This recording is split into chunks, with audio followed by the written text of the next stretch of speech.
everybody, today we're going to see how to fix this problem, Kotlin null pointer exception. Well, the source of problem is right there once I try to write in this file. So I have used this stuff, which means not nullable. So if there is something null right there, you're going to find this exception, okay? So once you go right there to the internet and searching about Kotlin null pointer exception, you're going to go right there and you're going to see something interesting about null safety. Oh, come on. Here you're going to see something.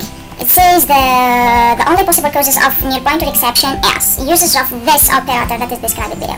Come on.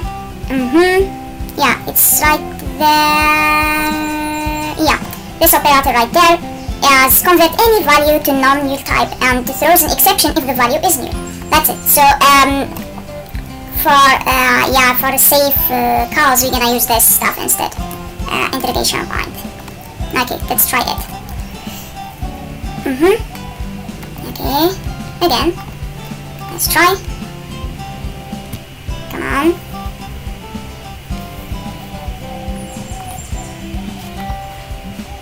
Okay, good. No crash anymore.